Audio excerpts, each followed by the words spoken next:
This is Creek with At the Table Podcast.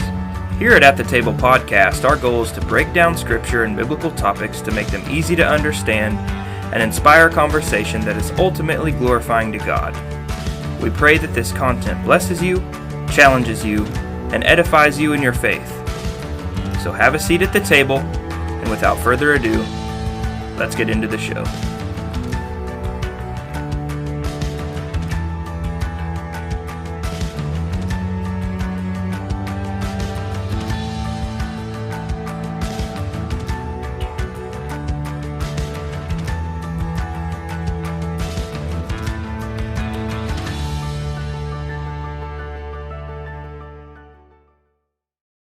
Can we start recording, please? Good morning. Oh my gosh, this is so annoying. You guys are always late. Whoa. I'm just kidding. I'm Call just kidding. Creek's name Mara. Bita. How's it going, guys? It's good. It was going I'm good until I came to this ministry of condemnation that you two got going on. Smokes. There's no condemnation in Christ. I'm just playing. I'm not. I'm playing. I don't know. I got more sleep last night than I feel like I have in a while. Same. I feel rested, dude. It was weird. I feel like I got absolutely none. Finally turned that AC on. What? Man. Just now? Dog, my much. AC's been on since February. Frugality, bro. As soon as it, like, the real? temperature one time went above, like, or went below, above 60. What? Oh, yeah, dude. I'm a polar bear, Bubba. You're tripping. Are you serious? Tripping. Serious as cancer, dude. Dude, I no. flick that AC I on live in a 70. first world country by God's grace, and I will live that life. I pay for the air conditioning. I pay for the electricity. That's the thing is I don't want And to I pay will for it. jack that thing up. We ain't going to suffer. You also have Just 5 right. kids, so The suffering's It's a for the little different. There's a tribulation. lot of body heat in that house, dog. yeah. We have an attic fan, He's so got we've like been using 50 that. And I got 1,000 3 children. kids that are like becoming teenagers. A little circulation's a good thing. Yeah, right. We just had the okay, kids, every day's a shower day now. Like, Every day's a deodorant day yeah, now. wear deodorant because if you don't, you're going to be the smelly kid. The incense not smelling good. It's going up before me every day. I've been Golly. I've been thinking about that since we practiced worship the other day. That song, I love that song. Oh, yeah, worthy of it all. Worthy of it all. Shane and Shane are sick. It's amazing. Didn't you say Shane and Shane was interviewed by another brother? That Yeah, does a Caleb Gordon podcast? with the Northfield podcast. Yeah. I'm gonna have to tell him that we just gave him a shout out, dog. Yeah, that's right. Shout out to Caleb Gordon in Cedarville, Kansas. First Baptist, I think. First beat. Yeah, that's awesome. Yeah, everything going good this week though. Yeah. For the audience, and especially those of us that are in our local body, if we really jack it up and worship this Sunday, please don't leave negative reviews. that worship team does not represent At the Table Podcast. Right. Nobody would have made that connection until you just told our entire audience that. You just doxed us. We're going to have our brother that's listening or sister in Qatar jump on the live feed and be like, yo, I am following this podcast now. He's going to get on there, and he's just going to see drumsticks just snapping and flying. It's true. Probably. I Might be mean, drink- John is the only person I've ever seen go through 7 drumsticks and in he one broke a worship kick service. drum. If that's not Pentecostal, I don't know what it is. Straight up. Dude, I'm just saying, call me the woodchuck. Dude ran out of the service, ran back in with duct tape. tape to fix the drum. Yeah. That's how we do Like, it. dude, You On can't- just- Easter Sunday, like the Right. Super Bowl of church. That made me sad a little bit. Like, oh, it really is, unfortunately, the Super Bowl. Let's just recall all of John's transgressions in front of everybody. You have Uh, any more we you can. pick from? Well, Any more? He's constantly late. What? oh my God. What? Ever. You think he ever stands feeling accused? I think that's just you I think giving him you- the empath. Trace the accuser of the brethren. Dude, I have literally, Put your stone Listeners, down. I'm sorry. but Creek is called Trace I have Satan been, 3 times. yeah, I've been called Satan in about 4 different ways this morning. I'm starting to feel some type of way about that. Like, growing my hair out, like, everybody tells John, like, you look like Jesus. You know what they tell me? You look like Judas. It's sick, dude. Honestly, I love Yeah, it. I'm dead serious. Like, they'll look at me like, you look like Judas. I'm like, how do you even have an idea what Judas looks like? And Bro, why is it attributed And to why me? is it always long hair? I have never enjoyed being called Catholic Jesus, but I'll take Peter and Catholic Jesus over Judas. Yeah, God, that's what I'm saying. I rebuked Noah for it. I was like, dude, Come on. You can't call I me feel like you're more Judas. of a John Wick. Or Did you buke him before you rebuked him? I did not. Oh, you I did went it out straight of to order. rebuke. But anyway, so our last episode that was Dr. Gates' interview. Hope everybody loved that. Yeah. I know we certainly. if you're listening to this, really stop enjoyed it. and go listen to that. Yeah, Oh, it was so good, dude. it was over the famous cry of dereliction. That's the scholar's way to say Jesus' last words: my God, why have you forsaken me?" Man. Awesome, insightful episode. Yeah, But- the part about the atonement, where Jesus, he says that Jesus is carrying our sins on his back and goes to heaven and stands into the wrath of God and withstands that on our behalf. Bro, I've listened to that episode 4 times this week, and that part gets me pumped up every time. The only set of shoulders strong enough ever in the history of the universe to take God's wrath and keep ticking. Come, Lord. Anyway, You just got excited. yeah, I'm Pentecostal. This is like He did have a what was it? A rock star. He doesn't drink Monster. There was something about something that it says. I don't remember what it yeah, was. he's tweaking right now. There's a YouTube video, but that rock star hit him different. That rock star's You just- got him like high speed chicken feed. He's with the business right now, dog. Oh. Anyway, But so we're starting in the book of Judges. what's at the table today? He loves What's that. at the table? What's at the table? That's what all the merch says, so we have to. Are we like Sorry, Brant, cut that license? out. I'm Yeah. just kidding.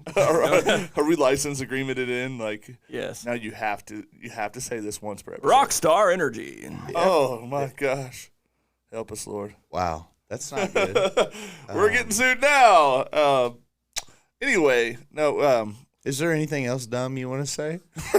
Oh man, we might actually need to edit that. I'm just No, kidding. I'm not mad. It's all love. I'm just kidding you, right meow. So, like, honestly, getting into the material, I do. What's at the table? We ended our exodus where the people they've come into the land, and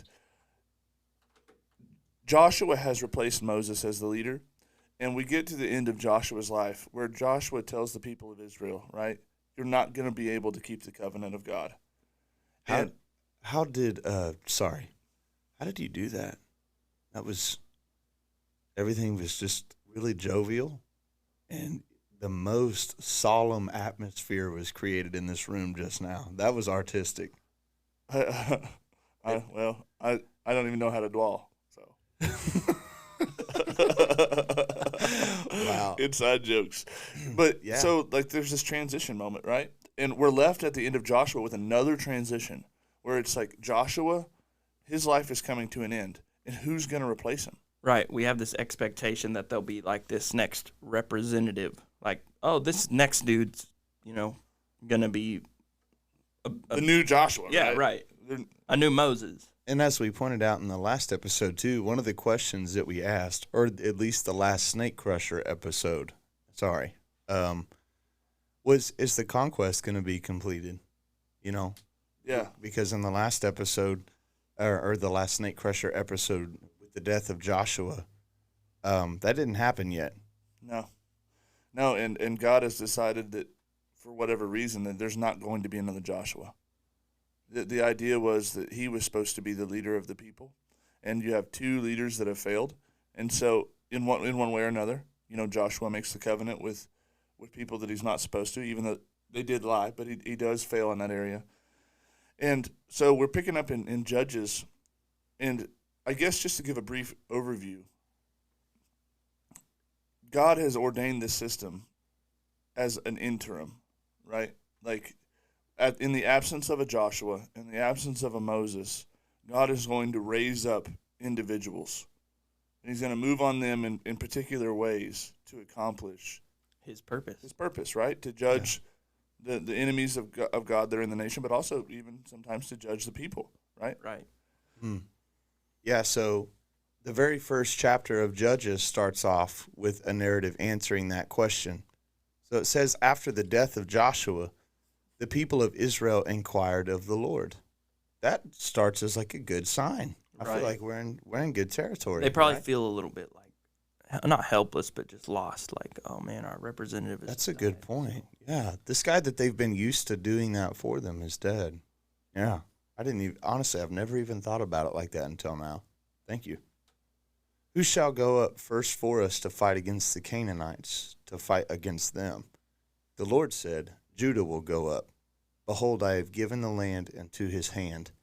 And Judah said to Simeon his brother, Come up with me into the territory allotted to me, that we may fight against the Canaanites. And I likewise will go with you into the territory allotted to you. That's good.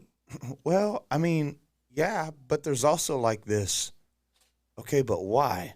Because he says like, who's going to go up first? And Judah. he says Judah, send Judah up. And then Judah's like, I don't want to go alone. Hey, Simeon, will you come with me? Well, it's kind of this theme that we will see through this whole book. This whole scroll is like, they trust God, but they always have some sort of backup plan or this little flaw. Like, you did the right thing, but you also did this. Maybe without a pure, heart or pure motive.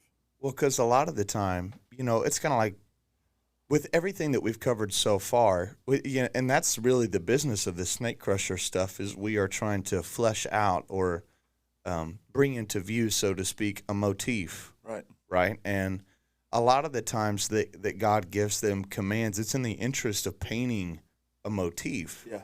And when he tells them to brushstroke in a certain way, they always seem to be either adding something to it or just not doing it at all. And it's a mess up of the motif in a way. At least that's the way it kind of reads to me. But in a way, I guess you could kind of see it like, well, at least they're buddying up. He's not Unity asking and another Canaanite to go up. So that's where I see the positivity is like in a story full of division amongst brothers, you have unity here. Yeah. Whereas, like, as opposed to, like, the Danites, and the half-tribe of Manasseh, when they come into the land, they're like, oh, we'll stay here, right? We don't want to go across the Jordan. This land is good. Yeah. And they get kind of rebuked for that. Well, here it's like at least they're working together to take what God has given them. Right. Yeah.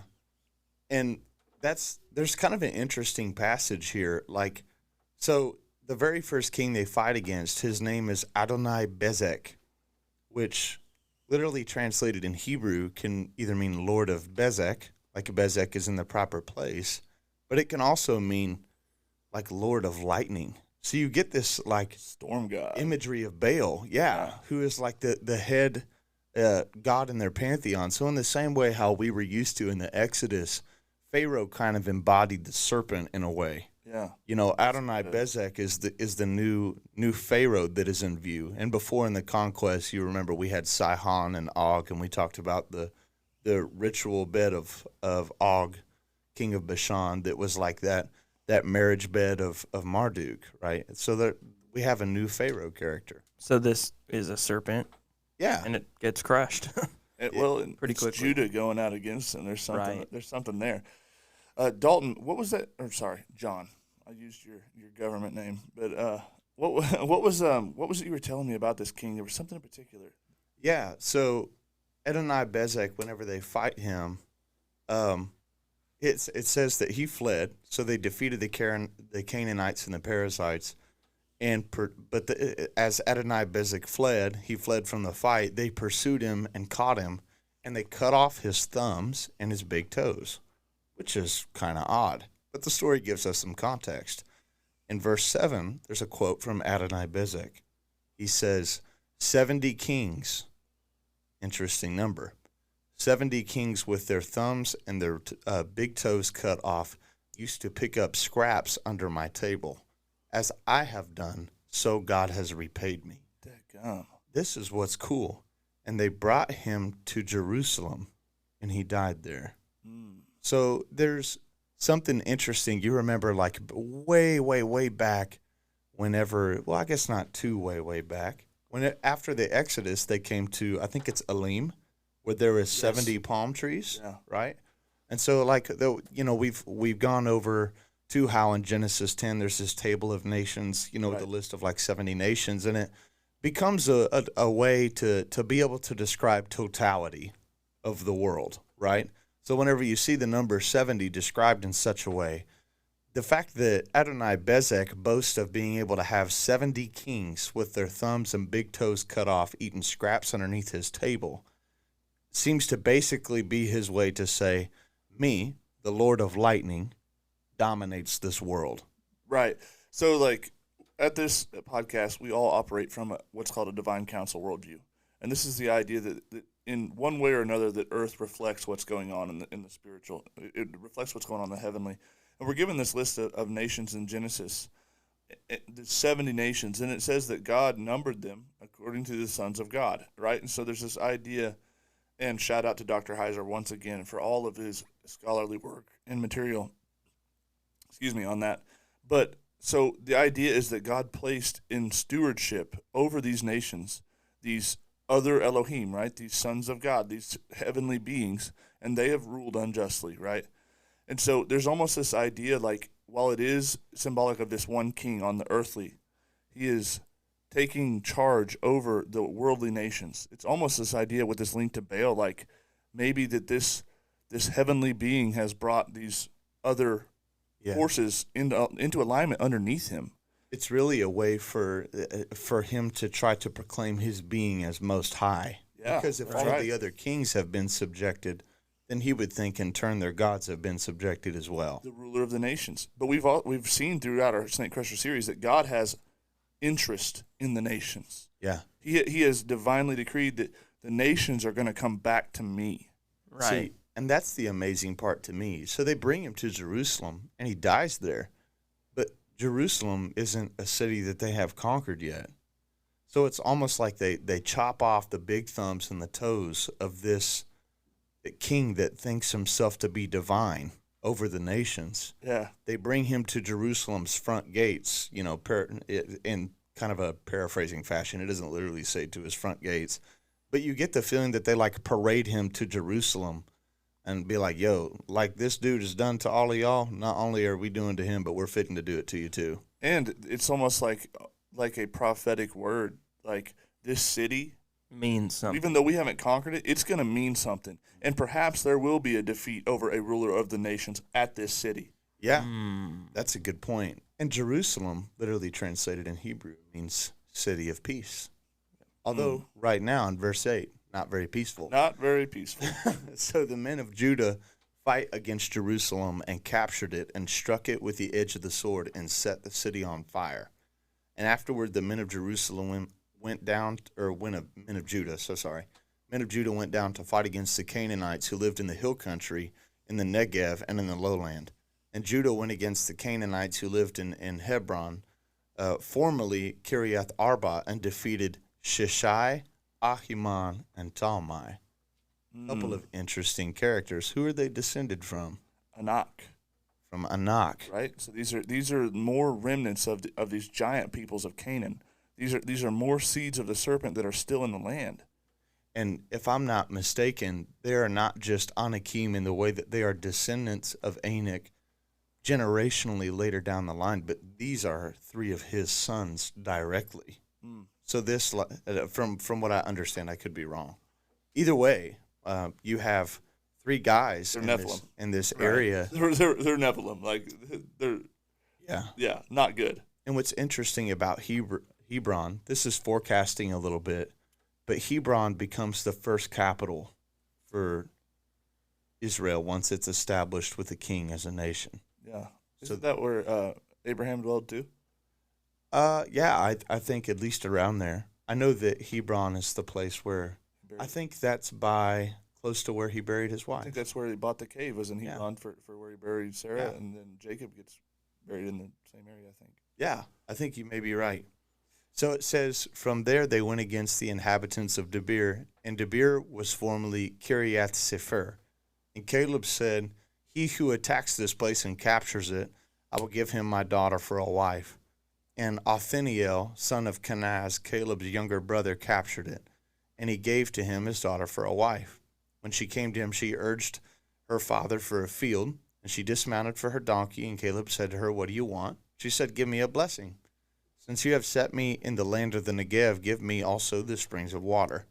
So he gives to her these springs, and the rest of the chapter talks about how Judah went up with Simeon his brother. He kept his word.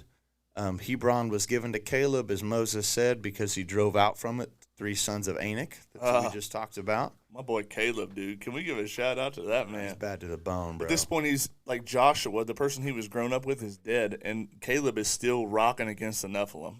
This half son of Judah is coming in. He's going in on these giants. We see this success and this, it seems all good, but then we see, but the people of Benjamin did not drive out the Jebusites. Yeah, and not just them, but Manasseh doesn't drive out, in verse 27, the inhabitants of Beth Shean or its villages, and several other places in its village. And then it says Ephraim didn't drive out Canaanites that lived in Gezer. Zebulun didn't drive out the inhabitants of Kitron and a few other places. Asher did not drive out the inhabitants of Akko or the inhabitants of Sidon or a few other places. Naphtali didn't do it. And the very last section that records failure in this conquest showcases something that's very sad. So you remember whenever Dan was named by his mother, named by Leah, right? Dan's name can be translated judge. Right. For God has judged me and, given me the son or whatever, right? Well, verse 34 says that the Amorites pressed the people of Dan back into the hill country. So Dan not only fails to drive them out, but this chapter of conquest failure ends with Dan being driven back by the enemy forces into the hill country. Well, it's weird. It begs the question, it's kind of like a moment with God. Like, why? I thought we were gonna get this land. Like, why are they not getting the land? And that's where we're going to. Straight up, like the angel of the Lord, he says to them, like, didn't I tell you that I would not break my covenant with you, that I would drive out all the nations before you, but you did not keep your end of the bargain. And what's funny, we talked at the beginning how about like Judah and Simeon, how there was like this like idea of like, but why didn't you just go up? Why'd you ask for help? Well, it says that the house of Joseph, for these Amorites that pressed the people of Dan back, rested heavily on the Amorites and subjected them to forced labor. So there's like not the same kind of good partnership that we felt at the beginning. Instead of just killing the Amorites, supposed to be harem, driving them out, they're supposed to be devoted to destruction. Yeah, they're like, well, you know what? Dan can stay driven back in the hill country, and we'll force you to be our slaves. And house of Joseph, I can only assume, would mean Manasseh and Ephraim together. The half tribes. Yeah. It's almost like they're taking their brother's inheritance. Yeah, because inheritance has already been allotted out. Right. Yeah. And it's like instead of taking the land, killing these people, and then saying like, Dan, come back, this is yours. It's like a usurping almost. And the most distasteful part of this chapter is the ending, where it doesn't just give like the borders for the Israeli tribes, but the Amorites have borders in the Promised Land. Yeah. And it gives you this awful feeling. And as Trey pointed out, in the next chapter, that's where we're at next in the narrative. The angel of the Lord appears, and he tells them that they failed to complete the conquest. And he says that I am not any longer going to go before you and drive out the nations, and their gods will be a snare to you. Yeah. That's not, it leaves you with this feeling like this is not what it was supposed to be. The promise is that you're going to give this land to Abraham's descendants forever. But now there's Amorites here, and you've told us that you're not going to go before us and that you're not going to drive these nations out. And so it leaves you with this need like, where's a Joshua? Where's a Moses? There needs to be an answer to this problem. And the place that he comes to them and tells them this is renamed Bochim, which means like weepers. Yeah, it says that the people of Israel, they cry out and weep bitterly before the Lord. There's like this sorrow. And it leaves you on this bitter note. And the author is careful to point that out. He gives like a recount of the death of Joshua in this chapter. He says whenever Joshua dismisses the people of Israel each went to his own inheritance to take possession of the land, and they served the Lord all the days of Joshua and all the days of the elders that outlived Joshua, who had seen all the great work that the Lord had done for Israel. Caleb, right? Doesn't this leave with you like a feeling like when the Israelites, like Joseph, right, he saves Egypt, it leaves you with that, but there arose a Pharaoh Yeah. Did not remember Joseph. That's exactly what I was thinking. That's what this gives you. It's like, but there arose a generation that did not remember Joshua. Yeah. And because of that, because they don't remember that, they're not going to follow Joshua's God, just like Joshua told them that they would do, that they were going to leave Yahweh, that they were going to worship these other gods, that they could not fulfill their commitment. Man. And that's the very next verse. The people of Israel did what was evil in the sight of the Lord, and they served the Baals. They abandoned the Lord, the God of their fathers, who brought them out of the land of Egypt, and went after other gods from among the gods of the peoples who were around them, and bowed down to them. And they provoked the Lord to anger. They abandoned the Lord and served the Baals and the Ashtaroths. And something that I want to point out before we move on into this section of the Judges is that, you know, the importance of this for me is like that we just talked about with Adonai Bezek, Lord of Lightning, or Lord of Bezek, how there's like this imagery where he tries to prop himself up as a divine representative of the heavens and establish a pagan mirror on earth, right? And in the same fashion, God has blessed his people and given them an outline of a land that spans from the Euphrates River to the Mediterranean, all the way up to Anatolia, right, where the Assyrians are, and southward down towards Egypt. So this huge, huge land. And part of this conquest idea isn't just that God's going to give them a big land, but their borders are stretching out to all of the major empires of that time as establishing God's supremacy on the earth. And God's kind of showing us here, like, you know, if you want this conquest, if you want what I have, you can't serve Baal. Yeah. I think that the most important part of this was it's like Judah conquered this king, this Baal of Jerusalem, but Baal still wins because they end up worshiping Baal, right? They don't honor God. Instead, they worship Baal, and it's like this, much like it was these Amorites are left in the land over here, and these Canaanites are over here. This idea is that like you let Baal stay, and it's so true. Like Baal and Ashtaroth, however you want to say it, they're literally snares. Like so often from here on out. Yeah, and that begins right now, you know. And there's a recount in chapter 3 of those nations that were left. So the 5 lords of the Philistines were all still there. They pretty much didn't get touched in the conquest. They did. Judah went in and did some. But the 5 lords of the Philistines are there, the Canaanites and the Sidonians and the Hivites who lived on Mount Lebanon from Mount Baal Hermon as far as Lebo Hamath. So they still have like claims staked to this area of Hermon. Hermon. It's got like this cosmic significance. Yeah. This place that has this generational iniquity where this terrible thing happened. Like that should have been redeemed by now. That should have been taken and conquered. That should be in Yahweh's territory, but it's not. Yeah. So it says they lived among the Canaanites, the Hittites, the Amorites, the Perizzites, Hivites, and Jebusites. All the ites. And their all the ites. And their daughters they took to themselves for wives.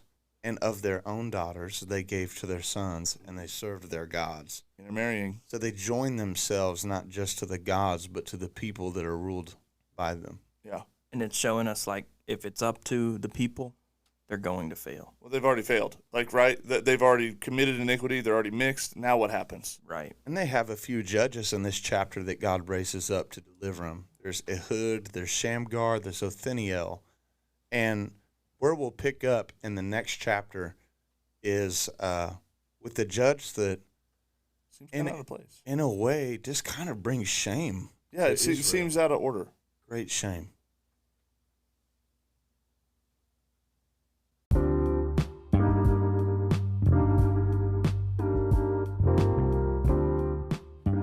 This is Creek with At the Table Podcast. We pray you're enjoying the show. If you are, feel free to leave us a good rating, share our podcast with a friend, and follow us on your podcasting platform. If you'd like to support the show, follow our Patreon or check out our social media for updates on merchandise. So grab a seat, kick back, and let's get back into what's at the table.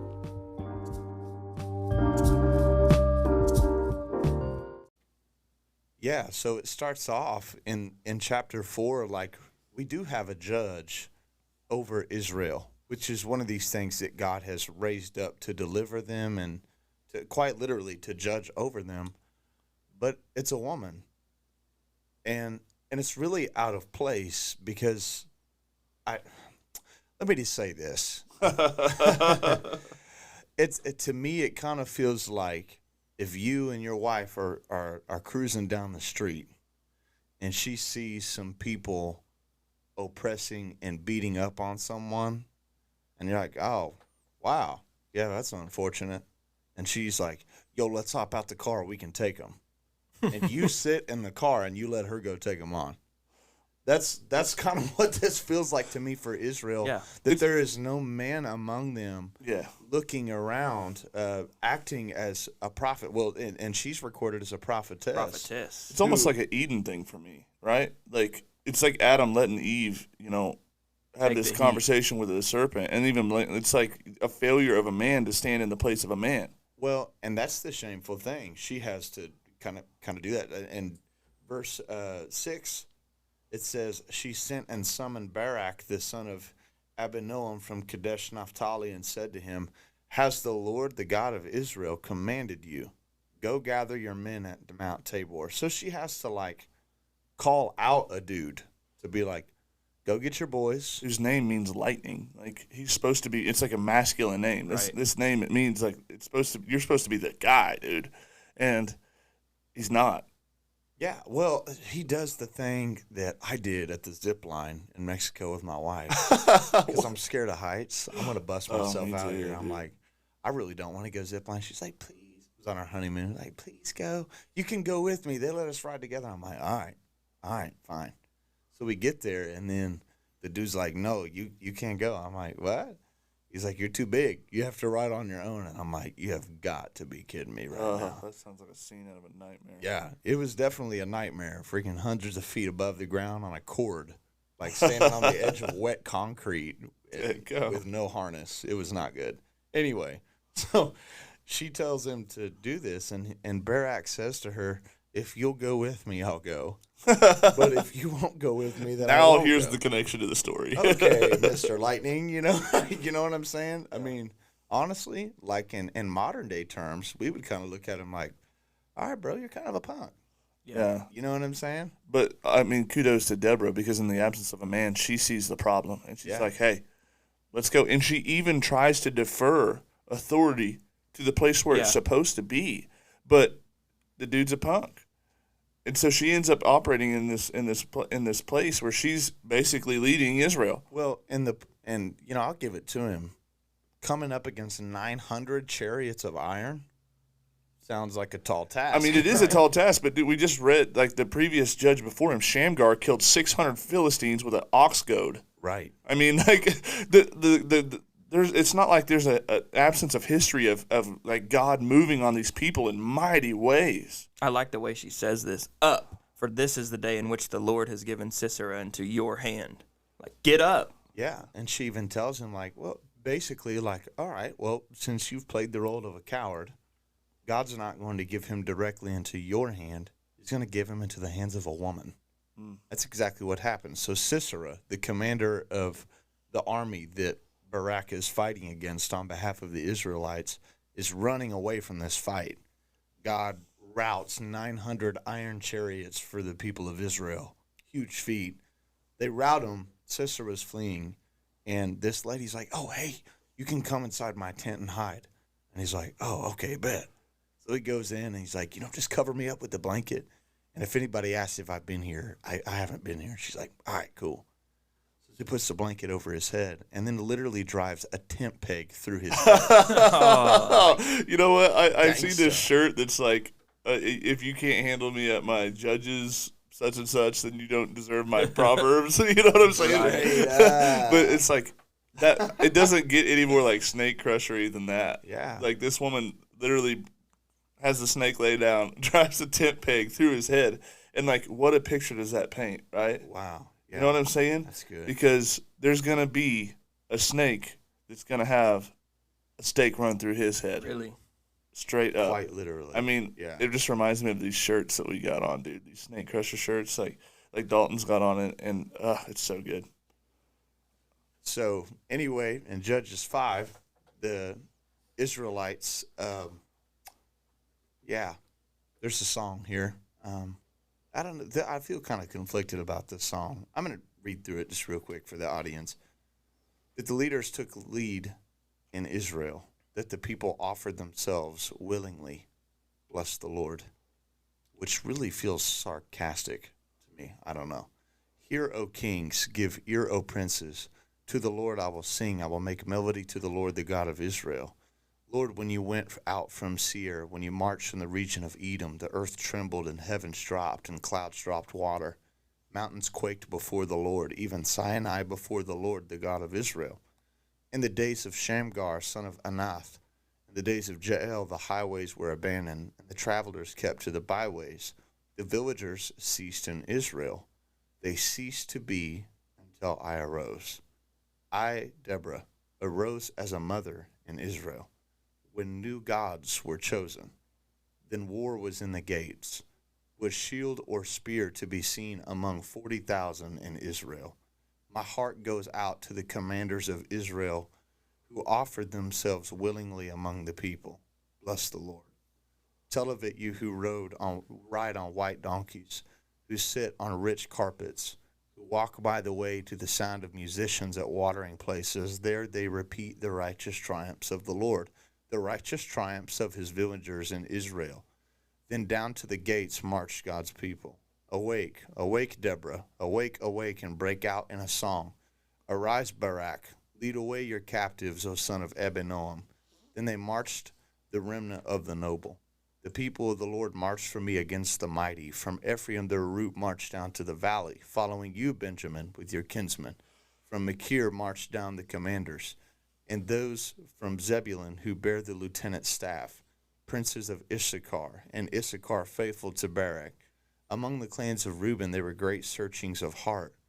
Why did you sit still among the sheepfolds to hear the whistling for the flocks? Among the clans of Reuben there were great searchings of heart. Gilead stayed beyond the Jordan, and Dan, why did he stay with the ships?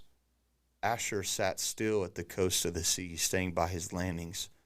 Zebulun is a people who risked their lives to the death. Naphtali, too, on the heights of the field. Just taking a pause.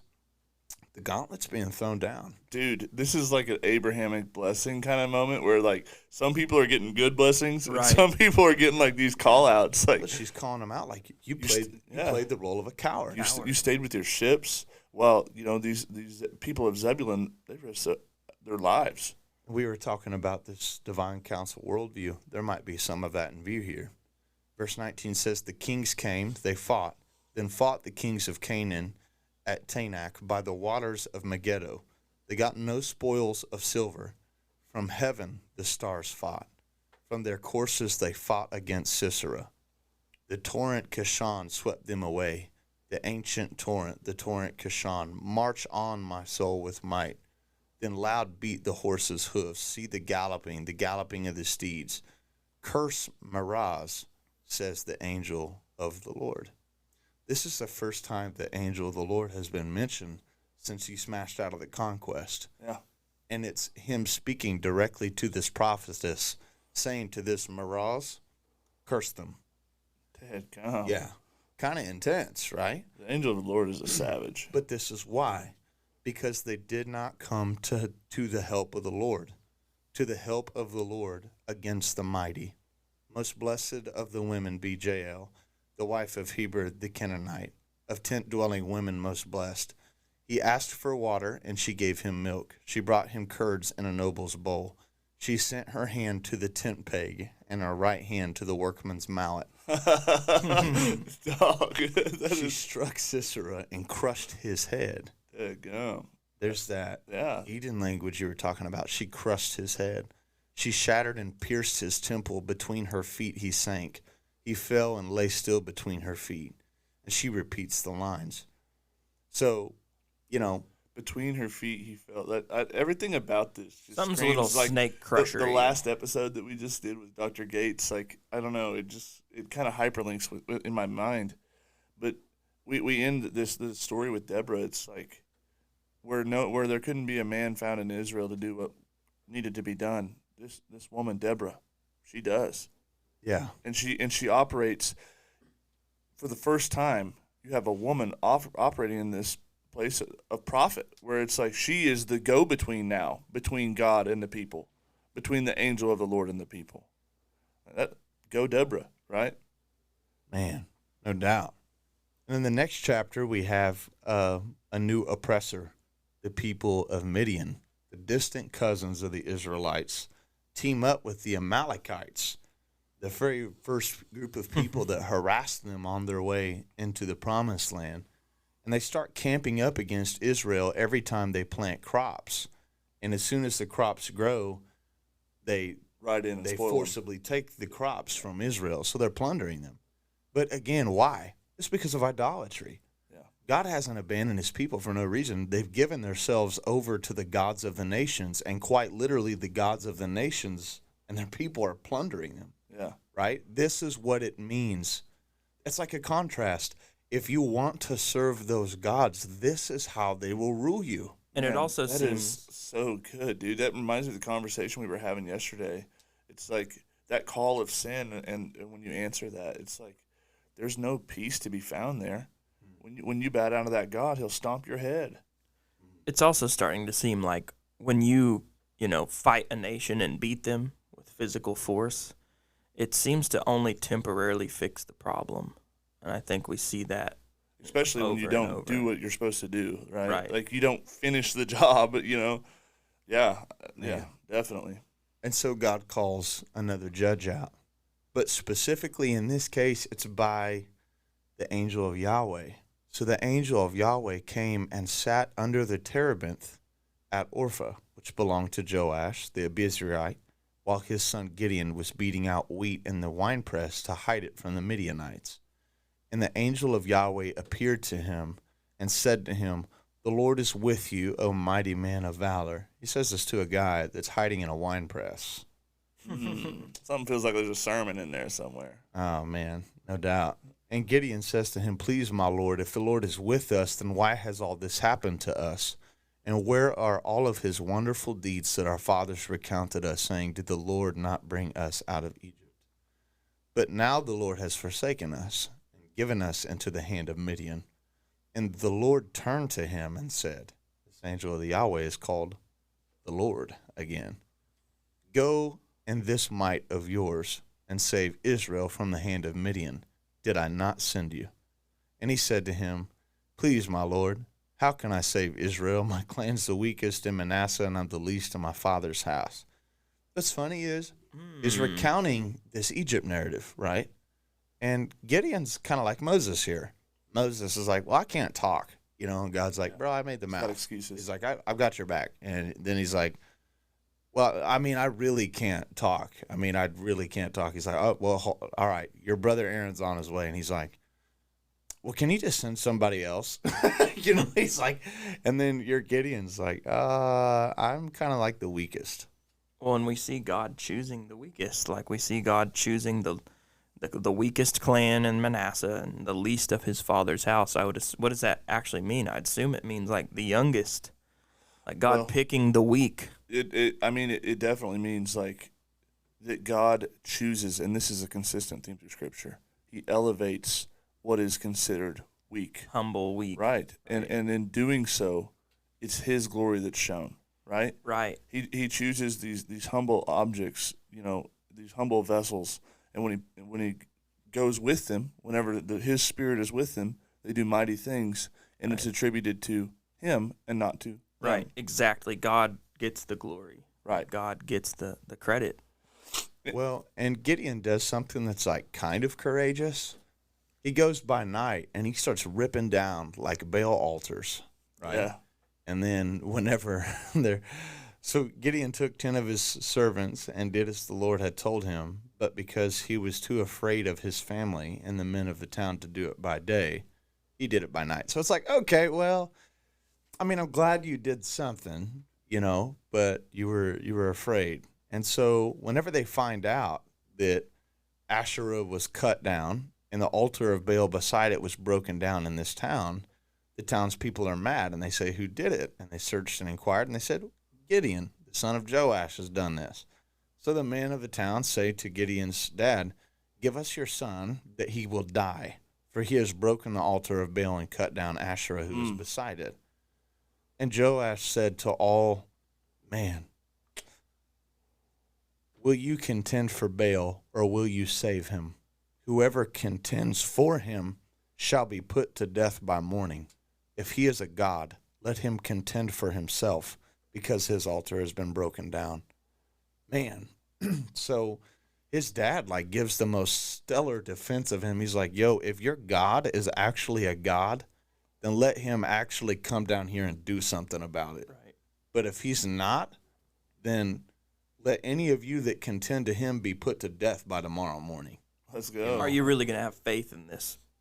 Yeah. God. And so it says that the Spirit of the Lord clothed Gideon, and he sounded the trumpet. And the Israelites were called out to follow him, and they sent messengers throughout all of Manasseh. And he sent messengers to Asher, to Zebulun, and Naphtali, and they went up to meet him. So the rest of Gideon's story can be summarized in this. God whittles all of Gideon's forces down to 300 unqualified men. The real 300. The real 300. Not like that Hollywood movie. This is the real 300. That's right. Yeah, the Spartans were incredibly wicked people. Yeah. But anyway, so he whittles them down to 300 unqualified men to go against an encampment of people that look like locusts on the ground. There's so many of them.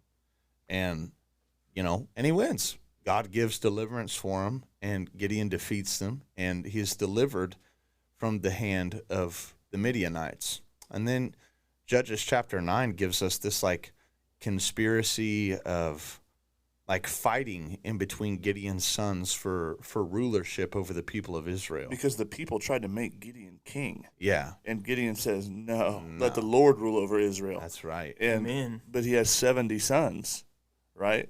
There's 70 of them, and one from amongst his sons, well, he's got other plans, right? And so he in the place of Shechem, he goes and he fights against his brothers to take leadership, to take the throne.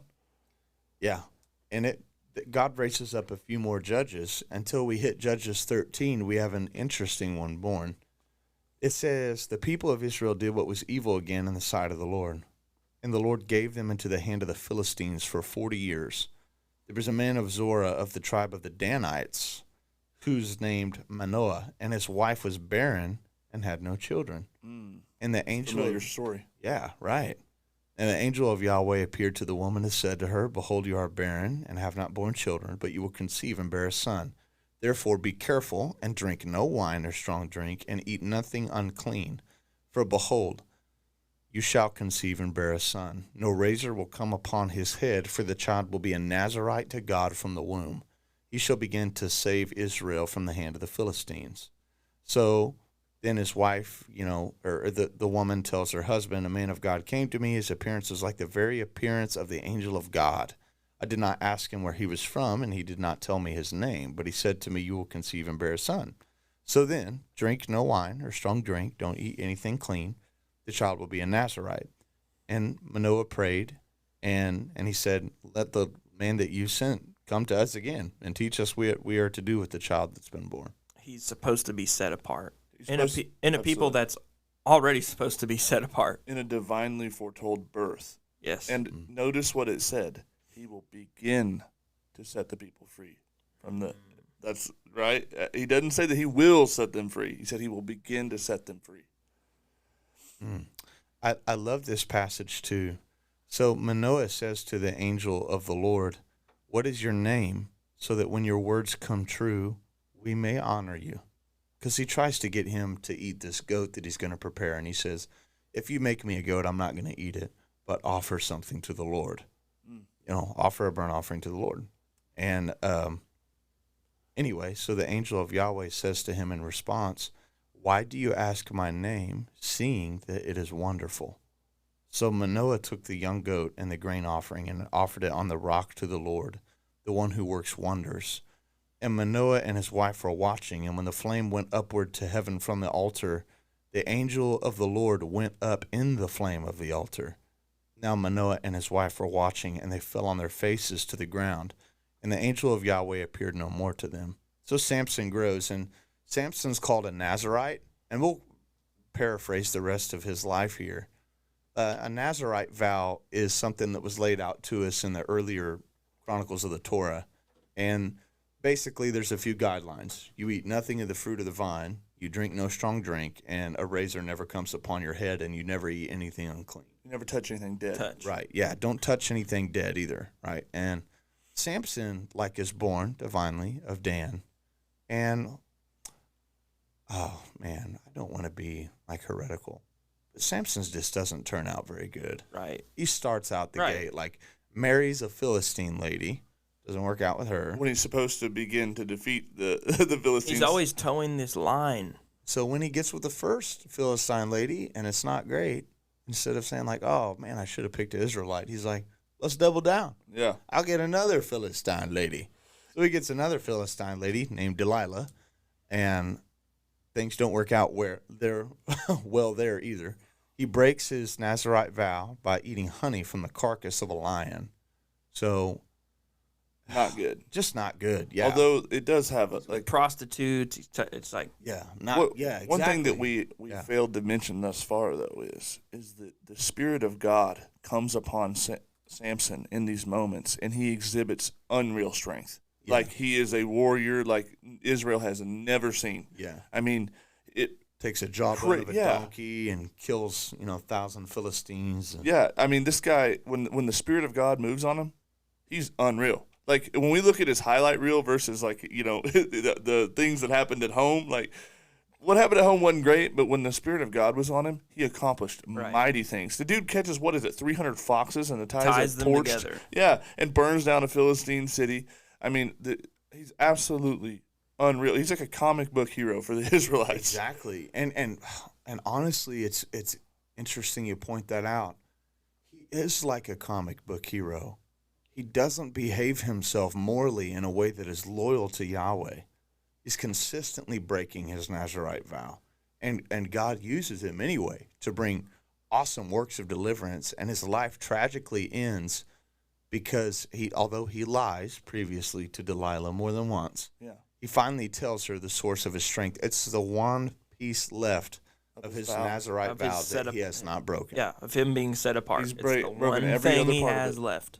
Yeah. Every other part of his covenant's broken, and that one thing's left. And he tells her, okay, well, if you cut my hair, my strength will leave me. So she's like, bet.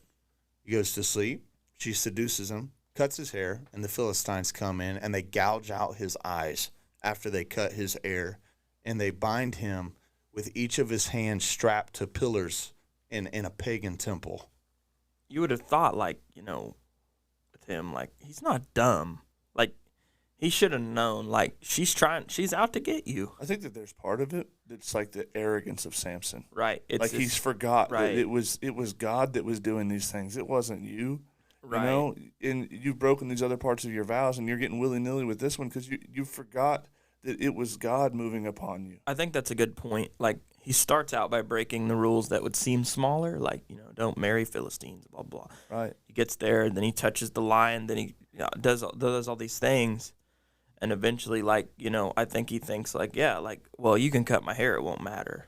Right. Man, and the sorry part of it, too, is again, we have this imaging thing in view where Israel is the proxy representative of Yahweh on the earth, just as these other nations and their kings are propping themselves up to be the divine proxy. So you have God absolutely ravaging the Philistines through this man. Oh, man. I mean, picks up a jawbone of a donkey, kills 1,000 of them. He carries the gates of a city up a hill. Yeah, the gates of a city is not like the inside door of your bedroom. No, it's not like a chain link fence gate. It's this huge stone and wood, and he carries it, the posts even, rips it out of the ground, carries it up a hill. Keep in mind, these gates are intended to be shut, locked, and protected to keep it from an invasion. Right. These To are keep from fortified. Yeah. And all of this crazy stuff has happened. And the tragic thing, after his hair's been cut and they've gouged out his eyes, the lords of the Philistines in Judges 16, verse 23 say, they gather to offer a great sacrifice to Dagon, their god, and to rejoice. And they said, our God has given Samson, our enemy, into our hand. It's a reversal of the entire conquest that we've seen so far. Yahweh has delivered these people into our hands, right? And the Philistines are saying, Dagon has delivered you and your people into our hands. And they literally call him a ravager of their country. He has killed many of us. So their hearts are merry. And they say, call Samson that he may entertain us. So they called Samson out of the prison, and he entertained them. They made him stand in between the pillars. And Samson said to the young man who held him by the hand, let me feel the pillars on which the house rests, that I may lean against them. Now the house was full of men and women. All of the lords of the Philistines were there, and on the roof were about 3,000 men and women who looked on Samson while he entertained. So Samson calls to God, and he says, O Lord God, please remember me, and please strengthen me only this once, O God, that I may be avenged on the Philistines from my 2 eyes. He seems to be doing the right thing. He's also avenging himself. But, at the end, he does, What does he say?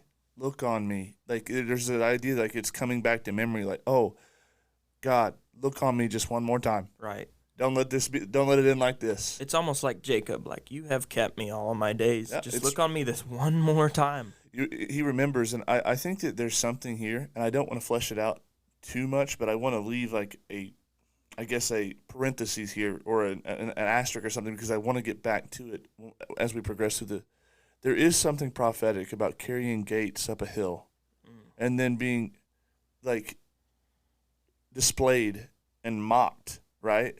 But that being the way by which God does the thing that he said he was going to do. It's him being displayed and mocked in this temple as a sacrifice to their God that God uses to bring down the temple. There's images there that from the backside you can look back and say, oh wow, God was doing something there.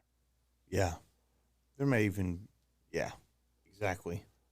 Samson's life dies. He ends tragically.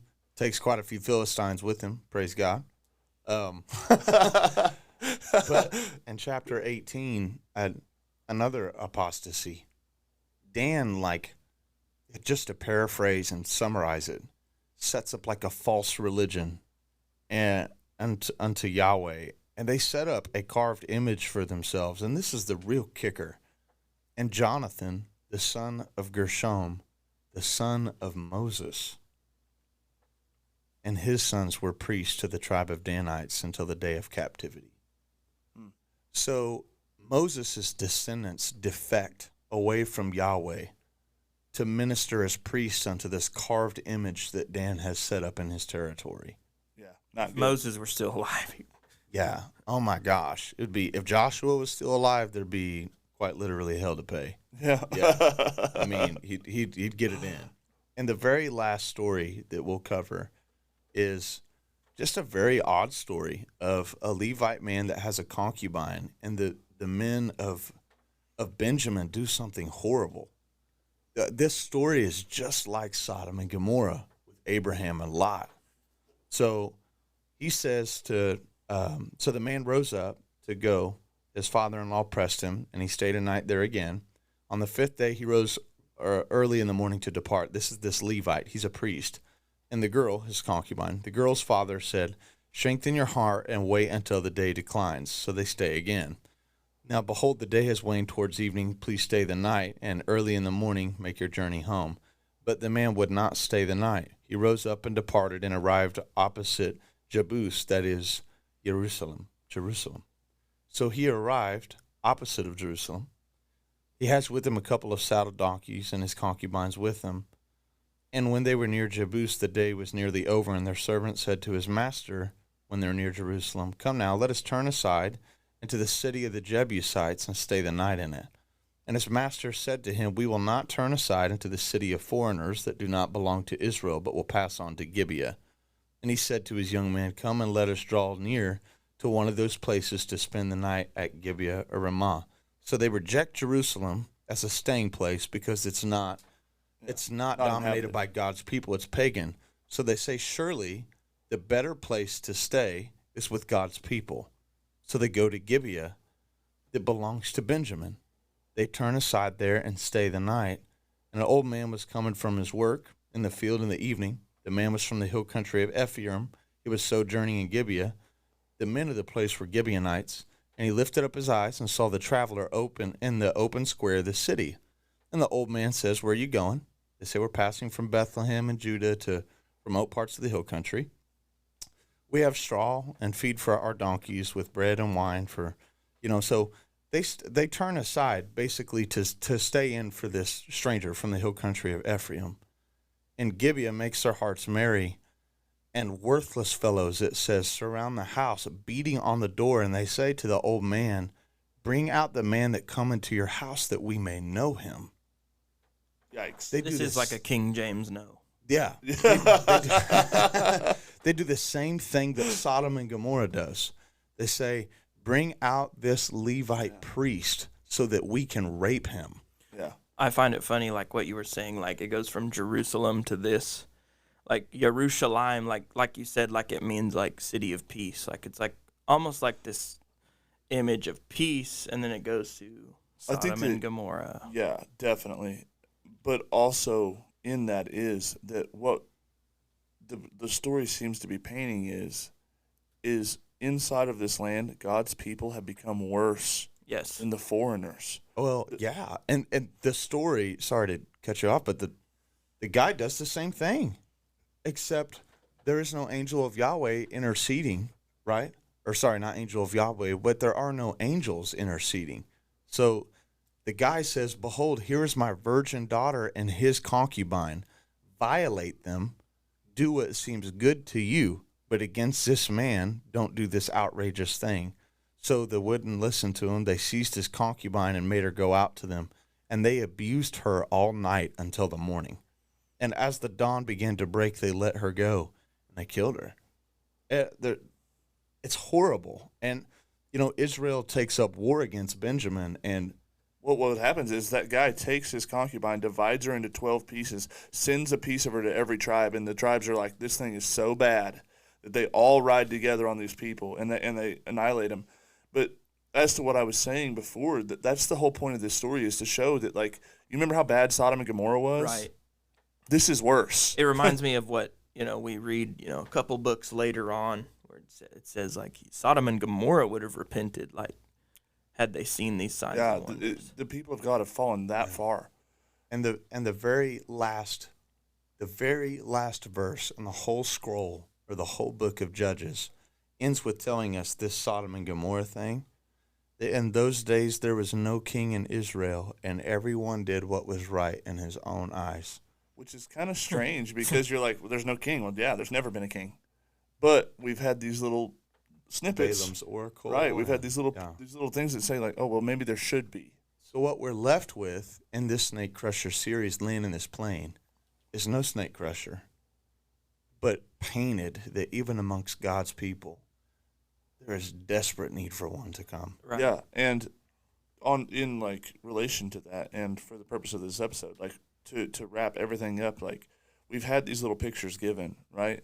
There's this Judah conquering, the Baal, right? The Baal of Jerusalem. Then there's Deborah. She drives a stake through the head of a snake and it between her feet, right? And then Gibeon, he's the least of his tribe, but he's picked, right? It's that humble beginning story that's so familiar to us. Samson, right? The Spirit of God moves on him. A divinely foretold birth. He wrecks in his death, wrecks the enemy, right?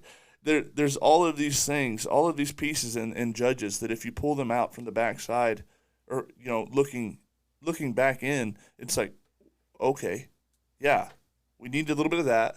We need that to happen. We need this. It's all these ingredients that are getting picked out and, placed into this mosaic that we're creating. Well, it's like God's creating. Judges 21:25, the very last verse of the scroll, it really summarizes what's going on. Like, this is what happens when a nation does not have a righteous lead. Yeah. And they do what's right in their own eyes. Right. They do exactly what is right in his own eyes. Like, that it's not right. Yeah. It's not supposed to be in your own eyes. It was never supposed to be with Moses, Joshua, any of the judges. And that's so when you look at all these judges that we've talked about, you get this, each one of them, you get one small picture. And then you're looking at this king that it doesn't exist, right? But Judges clearly says, like, we need a king. There's no king to rule over us. It's like, well, we need all of these pictures to come together, right? And to make that king. And the king that was among you left because of your disobedience. The angel of Yahweh was among you. He was driving out the inhabitants of the land, and you went against him. Yeah. You joined yourself to these people. You aligned yourself to their gods. You set up statues for them in your villages. You gave your children to them. Yeah. And you accepted theirs for your own. And you wanted to be under the nations, and that's why you don't have a king. Right. And that in the next set of scrolls that we're going to go through is going to be fleshed out in greater detail. Just landing the plane like it sets us up for a king. Yeah, while things are terrible. Apparently a conquering king, like one who's going to conquer. Well, things are terrible. Yeah, things are terrible now. But the idea is that if we get this king, he's going to solve the problems. He's going to do all these things, and he's going to solve this problem. He's going to judge his people and keep them in line, right? Right. Well, that's what's at the table. Yeah. In the words of the Dr. Christopher. Yeah, no, I'm not going there. In the words of our last guest, that's what's at the table. So, Godspeed. Blessings. Catch you later.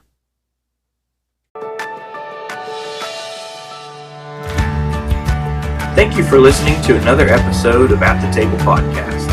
We hope you have been blessed by the content of the show. If you enjoyed, subscribe and give us a like on Facebook. If you want to support the podcast, go to our Patreon, At the Table Podcast. Until next time, thank you, and God bless.